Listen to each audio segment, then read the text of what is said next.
Well, hello, everyone. My name is Harold Trinkinas. I'm the Deputy Director here at the Center for International Security and Cooperation. Welcome to our weekly research seminar.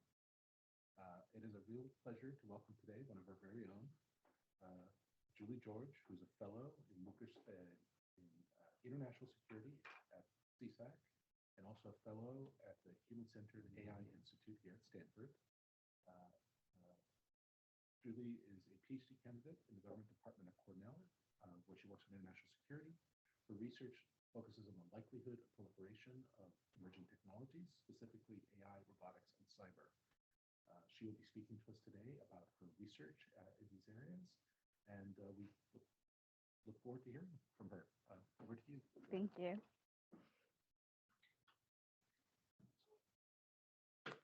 Okay, well, thanks so much, Harold, for that really generous and kind introduction.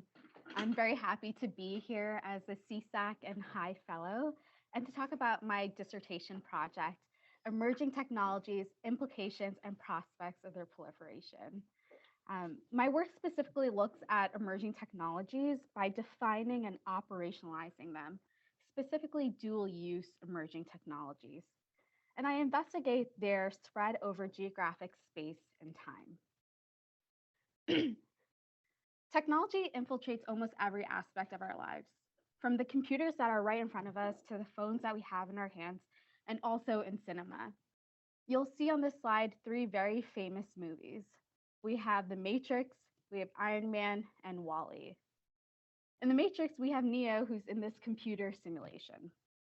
Then we have Tony Stark, who's an industrialist and has a right-hand man whose name is Jarvis. For those who don't know, Jarvis actually stands for just a really very intelligent system. And what Jarvis is the ability or advanced AI system that can control his buildings, his weapon suits, and increasing development. We also have Pixar's WALL-E, which takes place in the year 2806. And this film showcases a dystopian society in which humans have left their trash and Earth to have the robots clean it up. These are just 3 lighthearted examples of movies about technology in the future, but I think we have this apt opportunity to think about how technology interacts with society and vice versa. Rather than focusing on technologies and predicting the future with speculation, we should think about technologies over time in history. Therefore, we have this opportunity to hit pause for a moment, look into the past, and think about the insights and lessons we can elicit. So here's a brief overview of my dissertation project, which includes chapters on artificial intelligence, robotics, and cyber. This project takes on a historical diffusion approach from the 1950s to the present day from the lens of the private sector and the government. I'll be highlighting some of the key chapters in my dissertation project, mainly from chapter 1 and 2, but I'm more than happy to talk about the other chapters in Q&A. So in today's talk, I'll share why I think it's important to think about emerging technologies in a nuanced and systematic manner. I'll provide a framework in which to differentiate emerging technologies from other types of technologies, including frontier and mature technologies. Then I'll lay out a way to operationalize technological maturity and share an illustrative example. In this example, I use quantum computing, artificial intelligence, and GPS, which I categorize as frontier, emerging, and mature technologies respectively. Last, I'll make sure to share my key insights and takeaways, as well as policy considerations for the community here. So the research question is, under what conditions do dual-use emerging technologies proliferate in the international system? And by dual use, I mean military and civilian applications of these innovations. And as I previously mentioned, I look at this from the 1950s to the present day with AI, cyber, and robotics, because these 3 technologies originated around that time and gives me the opportunity to track their trajectories over time. There's a number of motivating factors for my dissertation and related research. First, I would argue that we lack the definition and operationalization of the concept emerging technologies. This dissertation project seeks to do just that. There's many who are involved in the development, acquisition, and procurement of these technologies from countries to the private sector. And these various stakeholders are invested in emerging technologies because they're interested in making faster, better, easier decisions. I also believe that it's important to study emerging technologies because of the security considerations of the dual use aspect. So I'll be very concise and share my bottom line up front. So if you don't listen to this presentation after this, here, let me share my findings. I argue that much of the literature focuses on the financial capital and internal organizational capacity as the main drivers of proliferation. But I argue that we need to consider other neglected factors, namely two. One, the pathways of technological acquisition, whether that's indigenous or foreign development. And second, the governance or lack thereof emerging technologies. By considering these factors together, we can better understand the vulnerabilities to the international system and overall risk. In my dissertation project, I take on a multi-method approach. First, I was very fortunate to travel to Germany, specifically Hamburg and Berlin, prior to the pandemic, where I interviewed technology companies about AI, cyber, and robotics. I also conducted interviews in the United States, here in the heart of where we are, Silicon Valley, with the major tech companies about my dissertation. For today's talk, I'll talk about the latter two approaches, which is one, looking at open source data of about 2 million observations from the National Science Foundation, arXiv, Small Business Innovation Research Program, and the Department of Defense's Research, Development, Test, and Evaluation. I also include a case study of the United States and China with respect to AI, cyber, and robotics, and track their trajectories. I'm certainly not the first person to study emerging technologies. There's great work by disciplines such as science and technology studies, history, and law. And many of these disciplines define emerging technologies as those that are game changers in military and strategic affairs. Other disciplines have referred to emerging technologies as those that can disrupt innovation and industries. But all these definitions focus on the aftermath or the effect of these emerging technologies. I look to the defining and the characteristics of emerging technologies. In my dissertation, I also look to the institutions literature, which examines ways in which actors can come together to think about the governance of emerging technologies. They can think about transparency and accountability, as well as regulation. Last, I look to the diffusion literature, where we look at civilian and military applications of tech. For example, Michael Horowitz's 2010 book looks at the all big gun steel battleship, aircraft carriers, and nuclear weapons. And he points out two important factors, the financial capital as well as internal organizational capacity to accommodate this type of innovation. These are important explanations for driving proliferation, but I think we need to go beyond these factors, include other ones, like the pathways of technological acquisition and these international organizations. My emerging technologies of interest also look at non-kinetic effects, such as AI and cyber, which can disrupt financial transaction, meddle in elections, or create website blackouts. So as I previously mentioned, there isn't a concrete definition of an emerging technology per se. Many of these concepts have related to disruptive or game-changing. So I seek to conceptualize technologies by three distinct categories: frontier, emerging, and mature technologies, which can be seen as a temporal horizon. And I use the business literature to draw on this analysis.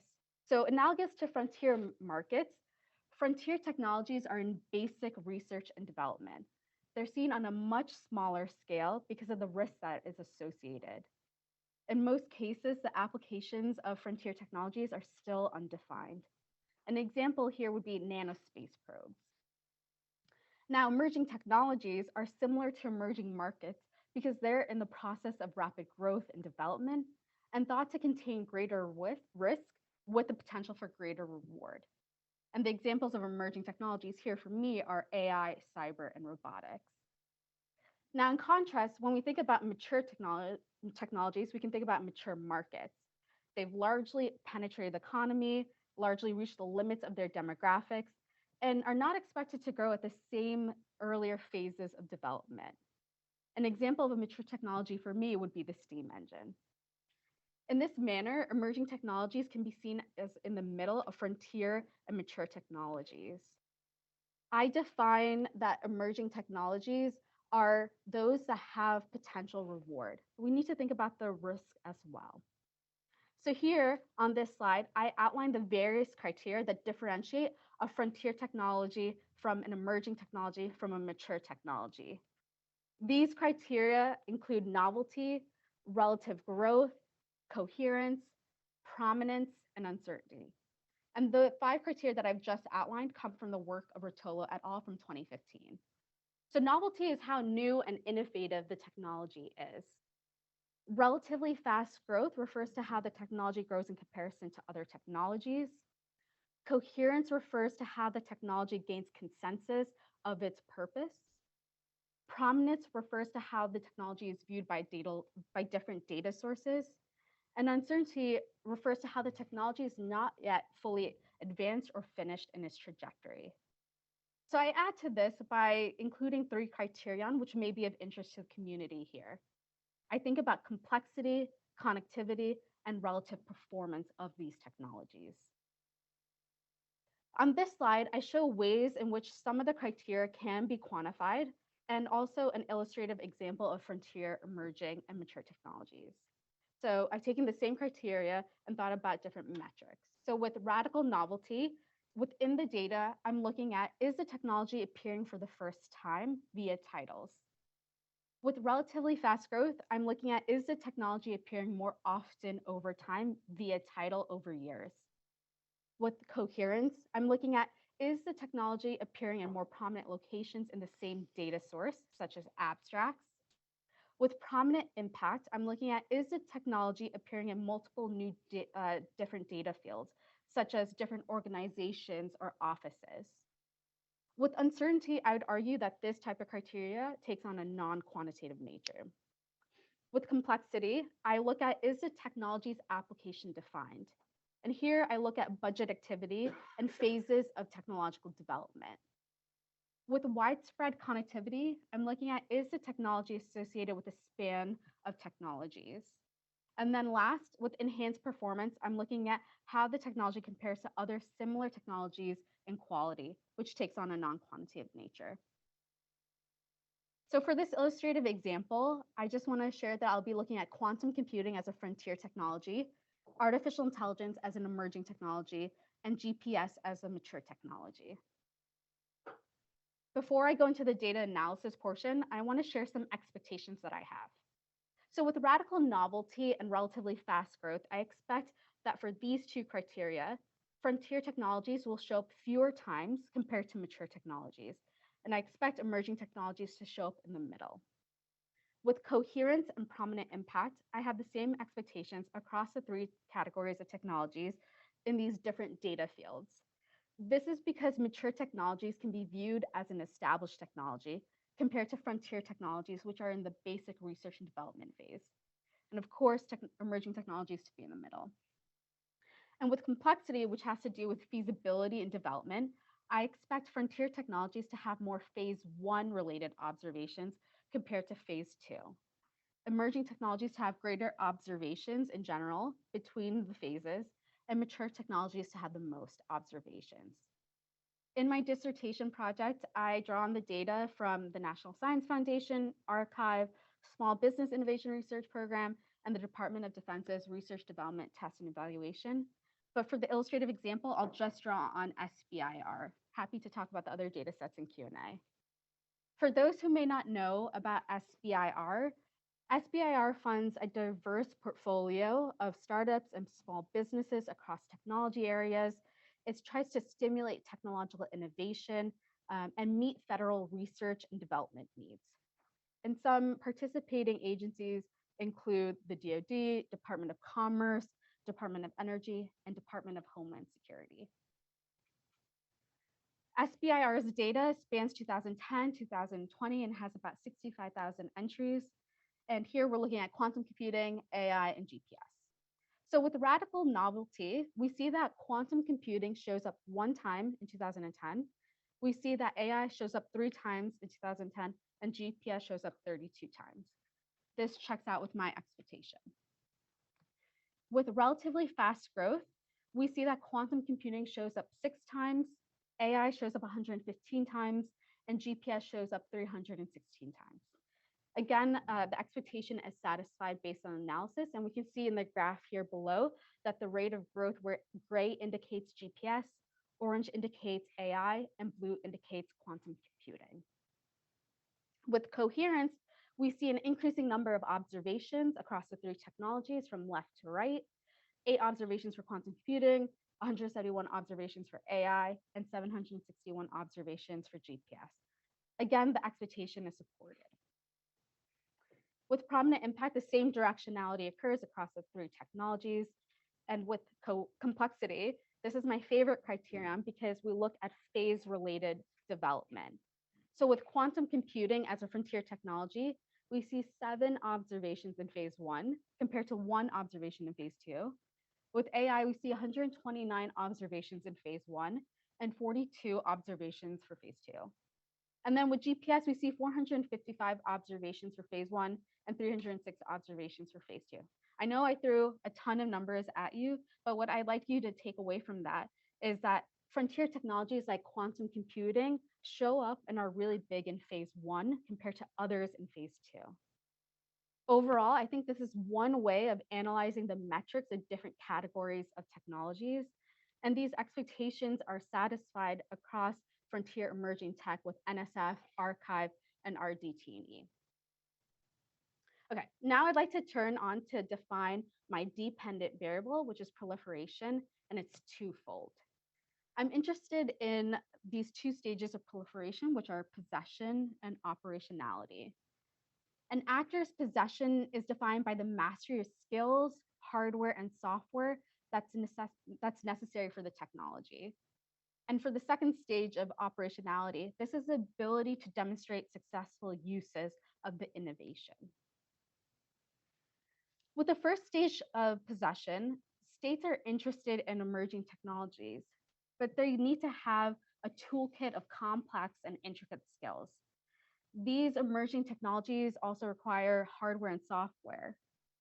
With the second stage of operationality, this refers to the execution of the technology's uses and applications. So with AI, we're thinking about the algorithms and machine learning and methods. With cyber, we're thinking about high-powered computing. And with robotics, we're thinking about the ability to complete human tasks that are programmed beforehand.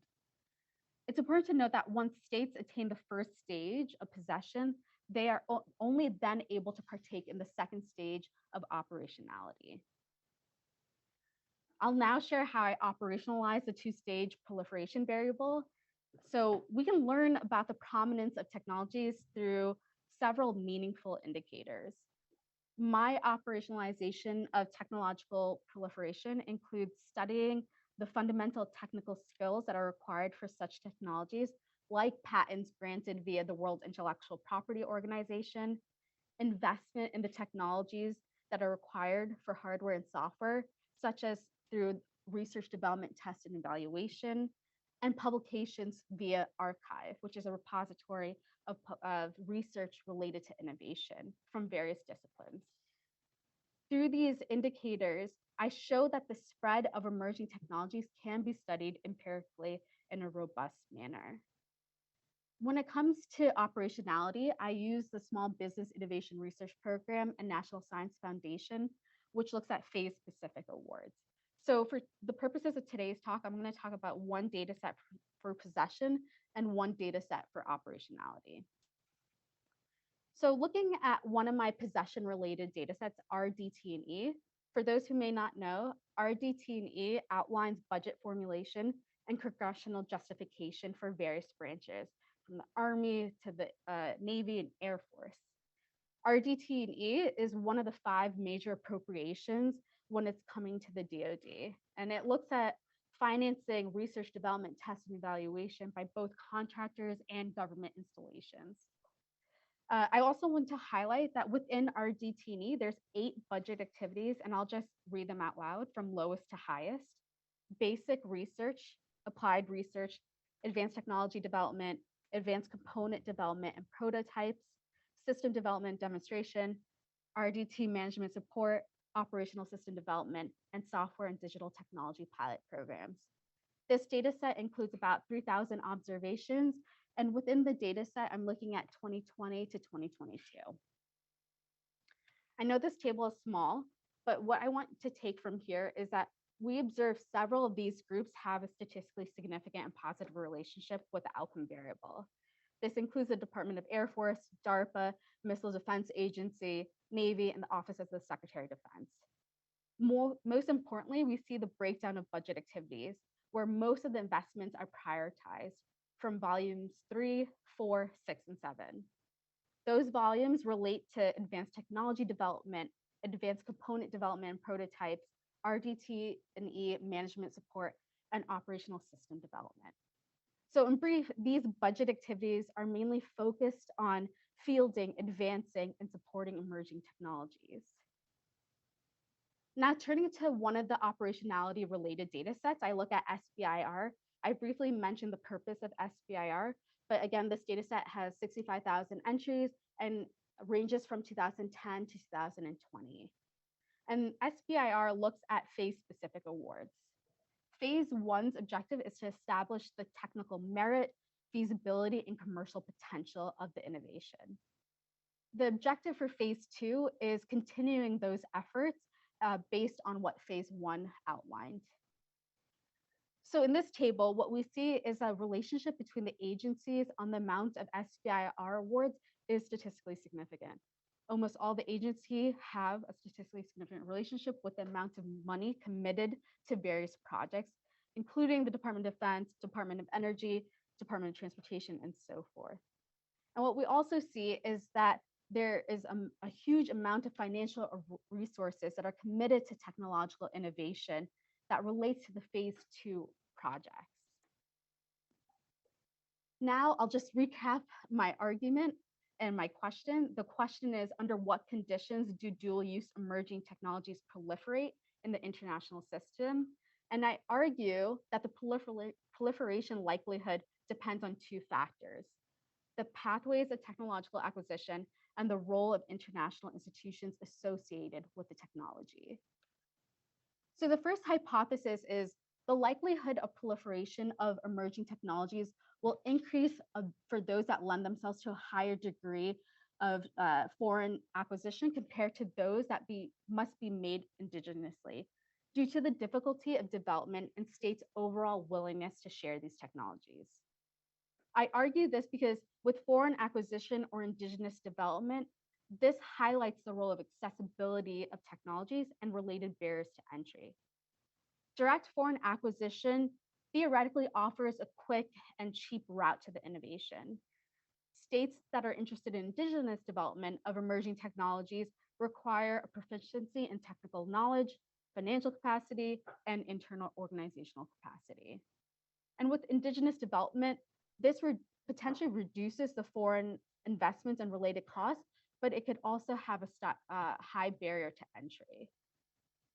The second hypothesis is the likelihood of proliferation will increase for emerging technologies that are not associated with international institutions and transparency. Here I argue the dearth of international institutions and legal frameworks regarding emerging technologies increases risk, vulnerabilities, as well as the ambiguity of the technology's proper use. This lack of state initiative and resources concerning the governance of tech has the ability to have a roadblock in combating the nefarious uses. It's in these forums that states can come together or actors can come together towards consensus on how to define the specific technology, come up with legislation, and think about monitoring and transparency. So in this slide, you'll see some expectations that I have for AI, robotics, and cyber. In this table, you'll see that I expect artificial intelligence to be the least likely technology to proliferate, robotics to be the likely technology to spread, and cyber to have the greatest degree of proliferation. So for AI, the technology's in-house knowledge serves as one barrier for those who wish to use it for dual use purposes. There are a number of formal institutions that call for transparency and accountability. Examples include the Ethics and Governance, Artificial Intelligence Fund, Open Ethics Initiative, and Council for Big Data Ethics in Society. With robotics, the cause of major concern for proliferation centers on foreign acquisition of this technology. For example, we have North America, China, South Korea, and Europe continue to be large target export destinations. With respect to cyber, there are minimal costs when it comes to cyber technology. There's also a lack of formal institutions and efforts of transparency and accountability for cyber incidents. So with the remaining time, I want to test my argument through a case study of the United States and China with respect to AI, robotics, and cyber. With the United States, I find that the country has enforced a number of restrictions on the export of AI. And there's been also IOs that are geared towards the tech. For example, the Department of Defense came out with 5 principles regarding artificial intelligence, as well as the Biden-Harris administration. With the robotics technology, there are a number of manufacturers that are foreign-owned, like the ABB Group and KUKA. Just this past October, companies like Boston Dynamics, as well as Agility Robotics, Antibiotics, ClearPath Robotics, and OpenRipe Robotics came together to sign a pledge that said, we will not make any robots that can harm humans. With cyber technology, the United States has repeatedly said that it believes in a free, open, and secure cyberspace.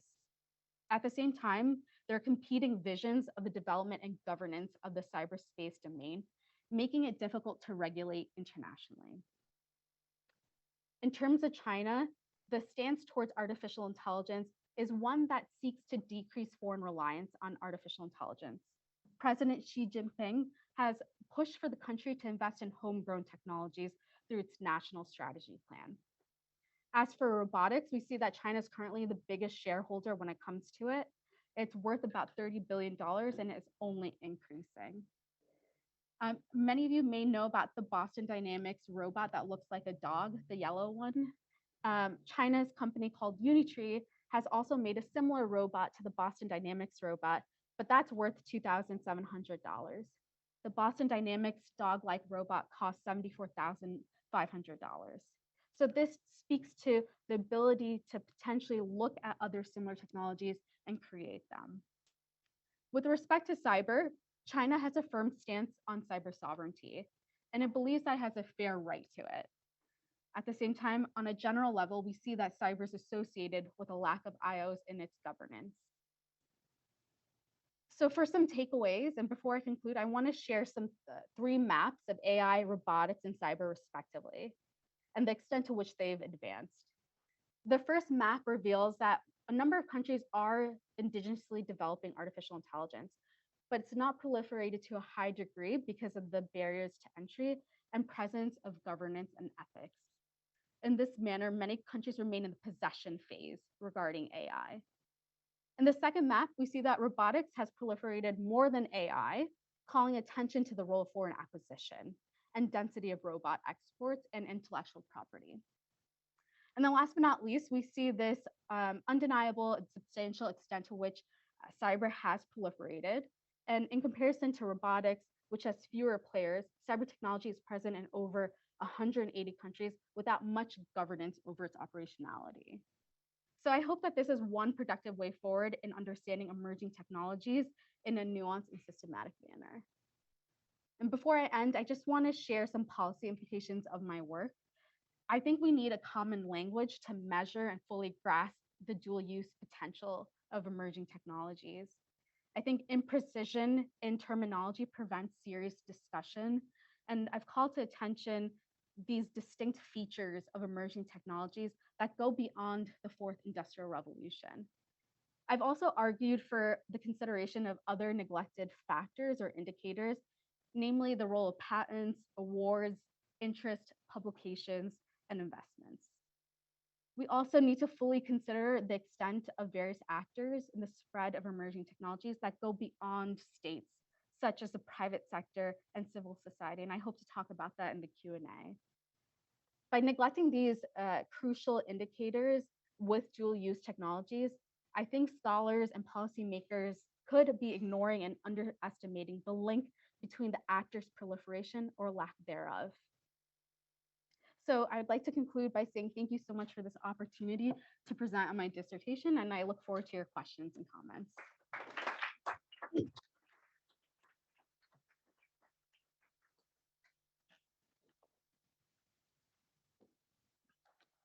Great, thank you very much for a terrific talk. We have time, about 30 minutes now for Q&A. As per our usual custom, we'll take one question from the fellows, our postdoctoral fellows, before opening it up to a more general discussion. And again, please ask your best question. If you have a second question, we'll add you to the queue so you can ask it after a few other people have had a chance to ask questions. And if you're online, please enter your questions in the Q&A function on Zoom. Some of you have begun to do so. We'll weave those into the conversation as we go through. Please feel free to raise your hand to jump in. Miriam, and please identify yourself and your affiliation. Hi, I'm Miriam Barnum. I'm a postdoc here at CSAC. I was wondering if you could expand a bit on your sort of independent variable of acquisition pathways and how susceptible technologies are to foreign versus indigenous development. So first, I was wondering if you just observe this by actually looking at the number of foreign suppliers, or if it's a feature of the technology and whether it lends itself, and then also the role of, like, obviously, I think potential foreign suppliers anticipate the dual use possibilities, and this probably influences how willing they are to share technology. So could you talk about that a bit? Should I answer? Yes, Okay. go ahead. We'll do one by one. Okay. Thanks, Miriam, for that really great question. So with relation to the first hypothesis of foreign acquisition versus indigenous development, some of these technologies, I could say, lend themselves easier to, for example, foreign acquisition. But at the same time, we have to think about who are the major stakeholders and players when it comes to, for example, robotics, cyber, and artificial intelligence. I think with artificial intelligence, there needs to be both skills and hardware and software related to the technology, which makes it more likely to be focused on indigenous development. So that is a feature.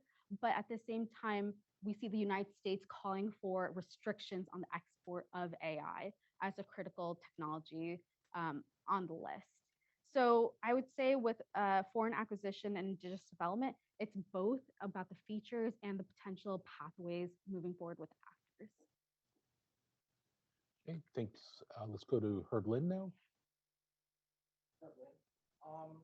Hold on, wait for the microphone, please, Herb.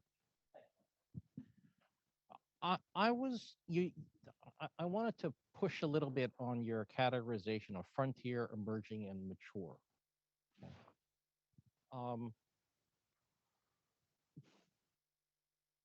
Where does the concept of an enabling technology fit into that? And by an enabling technology, I could mean AI. Yep. I could also mean electricity. And so I was wondering if you could say something about that distinction. Thanks, Herb. And we've definitely talked about this in previous conversations. And I'm sure you know, Michael Horowitz has an article about how AI, it could be argued to be an enabling technology. So all these technologies are to an extent connected with one another, right? Electricity has civilian applications, but it could be used for this dual use aspect. And so I would say that is a feature of these potential technologies. And that doesn't just mean unique to emerging technologies. It could be with frontier and mature technologies. So enabling technologies are, in your view, are something that cut across all categories. Yes. And I would say to the extent to which they are. So with mature technologies, I would say they have less connectivity compared to frontier technologies, compared to emerging. Like the steam engine, for example, compared to like quantum computing, for example, is not to the same extent connected with one another. Let's talk offline. All right. I'm going to take advantage of the moderator's prerogative to ask a question myself, put myself on the queue. Um, Julie, super interesting talk. I do want to press you on the role that international organizations play in your discussion of proliferation and or likelihood of proliferation, because you mentioned cyberspace as a space where of not much IO, but and by cyberspace, the way you phrased it, I think you kind of were the internet is what you're talking about, or are you talking about something different? Because this sort of the way you discussed this as sort of the free and unfettered and unified is the way people usually talk about the internet. And there is a pretty sophisticated internet governance structure, although it uses a multi-stakeholder model, not an intergovernmental organization model to regulate it. So how does that make a difference in your argument? What is the difference between sort of intergovernmental approaches to regulating technology versus a multi-stakeholder approach that includes private actors and NGOs and sort of scholars and so on and so forth? So if you could speak to that. So especially with the internet, you're correct that there is many organizations that are coming together to think about governance and regulation over the internet. I think we have to consider other crucial actors like the private sector and civil society and NGOs, because these technologies are not unique to state actors. They're involving with other types of like the private sector within Silicon Valley, and it's not unique to the United States. I'll give you an example with artificial intelligence. We've seen in 2021 with the EU coming together to pass or try to pass this artificial intelligence law, working in conglomeration with the GDPR, the General Data Protection Act, or coming together to think about how do we secure data and privacy with transparency. So I would argue that we need to consider the private sector, civil society, NGOs, and not just states when it comes to emerging technologies. Thanks. I just want to point out, though, that the decision to engage in multi-stakeholder governance of the internet grows out of the origins of the internet, obviously in the kind of West Coast academic institutions, but also a deliberate decision by the Clinton administration in the late 90s to maintain the multi-stakeholder approach precisely to not allow it to go to the ITT, which is an intergovernmental organization, because it was suspicious of Russian and Chinese arguments about cyber sovereignty. So I think you might need to talk a little bit more in your research about how does an IGO versus another type of international governmental approach matter for proliferation. I think explicitly the US government, the Clinton administration at least, wanted the proliferation of the internet and deliberately kept it in more of a private, non-governmental type approach to governance. Sorry, I did some research on this, which is why I know about it. Thank you. Let's go to one of the online questions from Tracy Wilson. Tracy says, you've done a nice job in clarifying the differences between frontier, emerging, and mature technologies. One challenge has been faced by others, such as those that try to identify critical technology lists, for example, has been to define the term technology at a consistent level of granularity across fields. Did you grapple with the problem of defining technology as well? Okay, yeah. That's a great question, Tracy. Thank you for raising that. Yes, I did grapple with that, especially in the beginning phases of the dissertation. Technology can be defined by some as just hardware, like seeing it visually right in front of you, but others say we need to consider the software aspect, which is not so tangible, but they both interact with one another. I think we need to think about technology with both connected to one another versus just seeing it right in front of us. I've done a literature review on what technology means, and that's in the second chapter of my dissertation, but thank you for raising that. Great. I have, is that a two-finger Rose or no? Okay, so then I have Aiden, Cameron, Rose, and Ian. So believe it's Aiden in the back. Okay. Thanks, Julie. This is super cool, and I'm going to ask a dumb question and then tell you a little bit about why I'm asking it. My question is basically, what do you mean by AI? Okay. And the reason that I think that matters here is there are kind of two of them. One is if you're term searching, AI can be used to mean a lot of different things. I'm Absolutely. thinking if I'm, trying to put in for a DARPA program, I'm going to call everything I do AI. And, there's that same incentive with SBIR. So there's a perception that this is something that the government wants to fund, and people respond to that perception, which makes the technology emerge by your standard of counting it appearing places. The other reason I am curious about how you define AI is especially because of this hardware software distinction that you talked about. If you look at like, I don't know, I don't know if this is super relevant to your definition, but if you look at things like the state of the art benchmarks for things like ImageNet or Yes. SuperGLUE, Yep. Chinese produced models from companies like Baidu and Tencent are already at the top of those leaderboards. And so I wonder how you think that like current state of the art performance, what that means for proliferation and whether or not it's kind of already happened, regardless of, export controls on chips. So Aiden, I don't think that's a dumb question at all. With artificial intelligence, I'm thinking about the non-symbolic version or definition of AI, where it's ingesting a large amount of data, thinking about patterns, and then coming up with potential predictions as one example.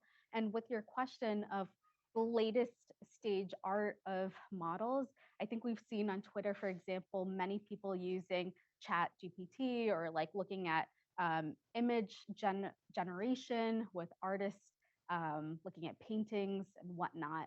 And I think when I did the searches for artificial intelligence, I'm not looking for all these like key things that are recently come out in the past like 5 months, but it is an important aspect.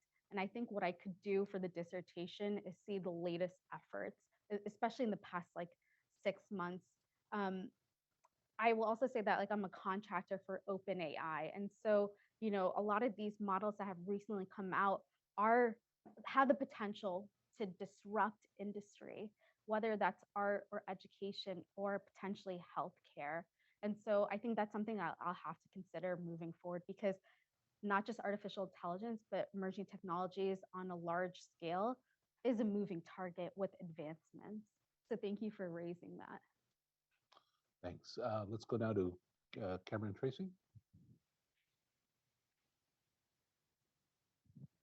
Cameron Tracy, research scholar at CSAC. I have a kind of related question about categorization, using robotics as an example. So this being a kind of broad category, if we consider these kind of anthropomorphic or biomimetic Boston Dynamics type robots, certainly those are emerging technologies by your categories.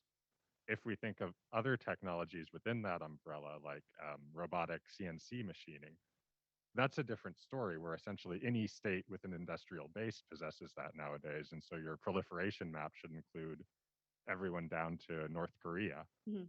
So how do you define that in such a way that you're only looking at one category of this, or are you looking at all of them, but treating different subcategories differently? Yeah, Cameron, thanks for raising that for clarification. So I do look at like the firms that are creating robots like from Boston Dynamics, or looking at Unitree, or looking at antibiotics.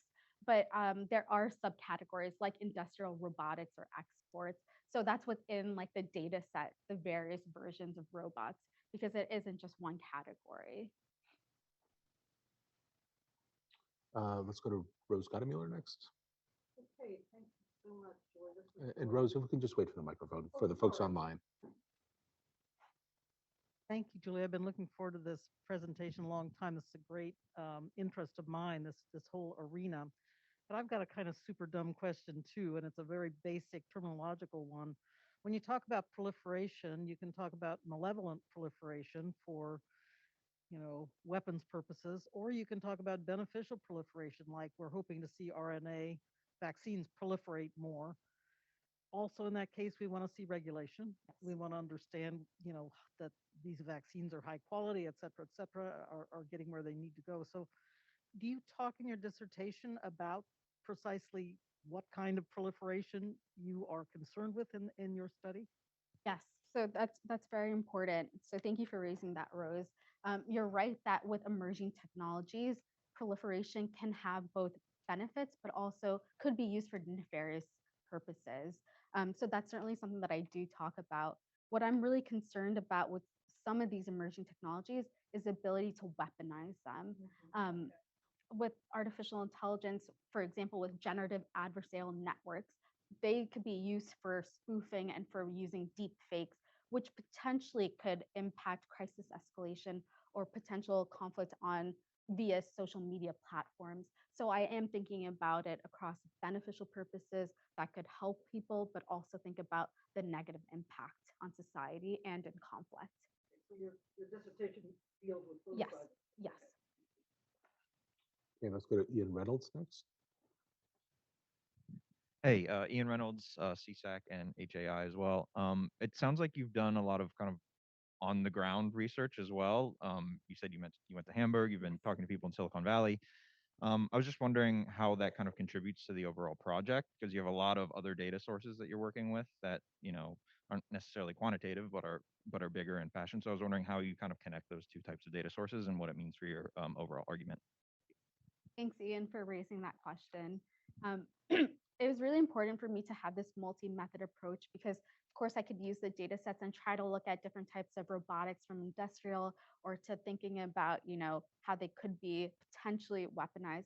But what I really wanted to do in this dissertation is have firsthand accounts with other neglected actors like the private sector. And so that's why it was important for me to travel to these different countries prior to the pandemic. And I was very fortunate to go to Germany and Hamburg and Berlin to talk to AI, cyber, and robotics companies about how they view these innovations, what it means to them, and how they interact with their clients and customers. For example, in one of my interviews, they said that it's fear-driven and that they're really concerned with profit. In another example, that was in Germany. In the United States with Silicon Valley and big time companies here, they talk about how we don't have a secure environment, but we have many threats and actors, those that are bad actors, I would say, when it comes to cyberspace. So these interviews with tech companies, I think, provide another layer to the understanding of proliferation and the developments in emerging technologies. So I think I see this as a crucial part of the work that I do. Okay, we have a question in the back, and then we'll have Orva Rabinowitz. Hi, thank you for the talk. This is Dinkar Jain. I'm a tech exec in the Bay Area. I was wondering if you looked at open source as a variable, like, so in AI in particular, so much stuff is open source that it's possible to modularize and indigenize a lot more than it is perhaps in another field like mRNA. People haven't been able to replicate because they've kept it pretty close to their chest, regardless of the rhetoric. So I was just curious to what extent you see open source. And then related to that, I was curious about immigration as well, because immigration's been used in many different ways for espionage and also for states gaining an advantage to innovate in a legitimate way. So those were the two variables that I was wanting to get your thoughts on. Thanks for raising those two questions. Open source is something that I certainly look at in the dissertation, especially with artificial intelligence. For example, one could go onto GitHub and see the source code that's there and readily available. But I would say that's more at the possession phase of the technology. The extent to which this AI models could be used successfully, I think, is also important to consider. You raise a question about immigration and how it could be potentially used for espionage. There's great work done by Dr. Amy Ziegart, who has a book on spies, lies, and algorithms, which is something that I, of course, cite in the dissertation project. When it comes to espionage, I think it's something that we need to really seriously consider for both the policy community and for academic community. I've heard situations and people have had to leave certain labs or are recalled back to their home country, and they're working on very critical technologies of interest to the private sector and to academia, and they're doing cutting edge research. So while I don't look at that specifically, it's something that I would like to consider further for my related research. So thank you for raising that.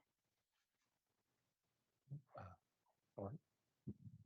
Thank you, Julie. Amazing talk. My question is about collab formation and literature on collab formation.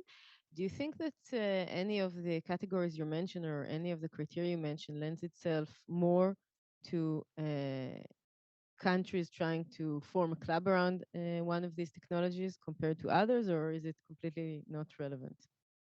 So one of the interviews that I had in Germany talked about this cloud formation and the difficulties in that. I think this is a vision that countries and actors are trying to work towards, but it's not yet been successful. And I think we have to think about the infrastructure that's related to that, as well as the transparency and data protection.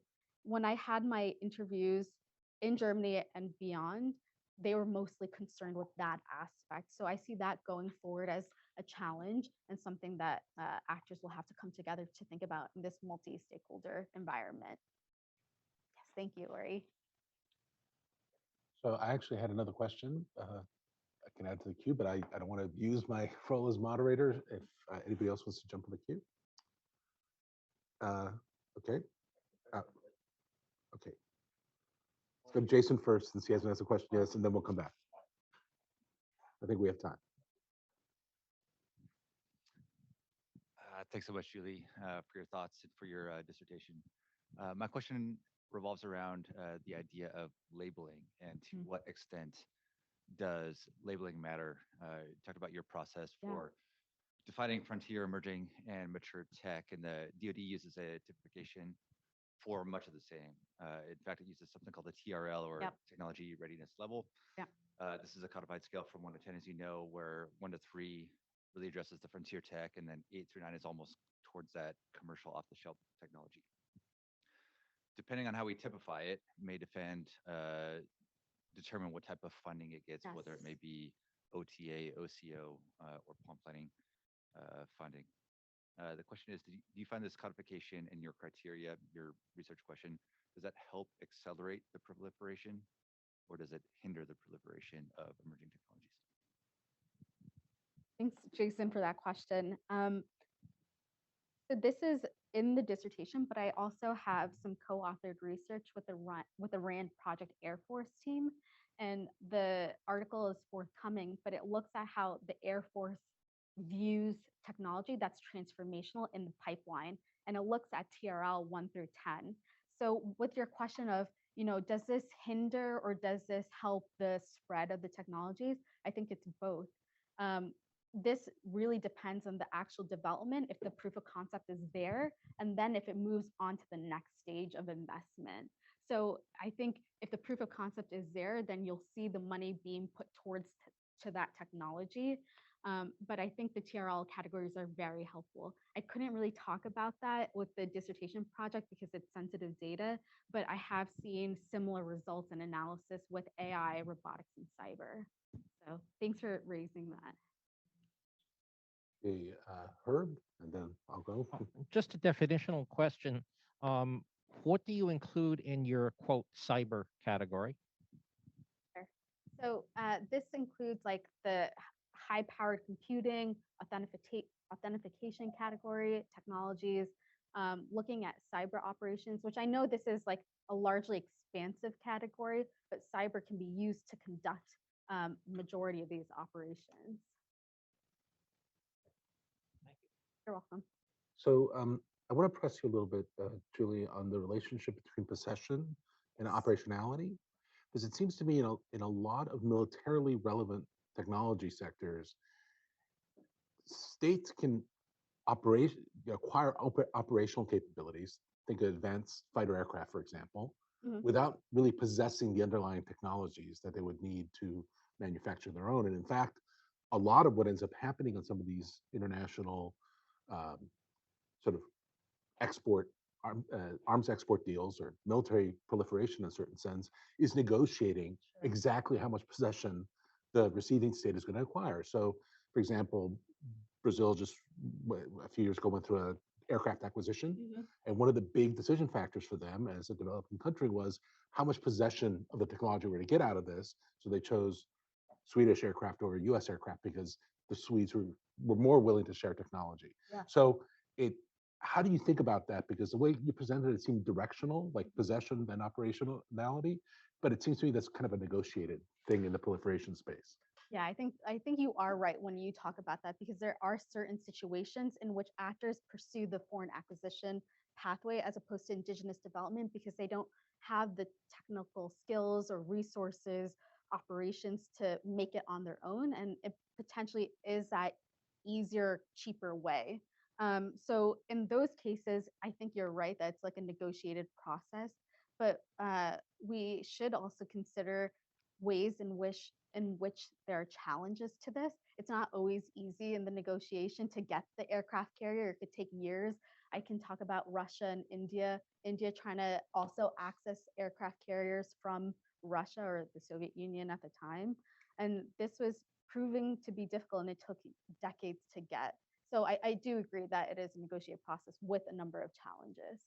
And it might be the kind of thing that relates to Rose Gottemüller's question, in the sense that one of the ways you can regulate the proliferation for more beneficial purposes, at least beneficial for the proliferating state, would be negotiating the conditions of exactly how much possession you get, or your ability to re-export technology based on that. So there's a whole, I think, rich endeavor there to sort of regulate proliferation that takes place through those kinds of negotiations. Absolutely. Exactly the foundation of U.S. policy with regard to weapons sales. Absolutely. Great. Dan, I think you get the last question. Thanks a lot for that really interesting discussion, Julie. And I'm Dan Zimmer with SERI. I was wondering regarding dual use technology, particularly your conception of dual use and how you use it. All technologies are dangerous. We know that since Cain hit Abel with a rock, transportation technology on September 11th. Yeah. But not all technologies are equally dangerous.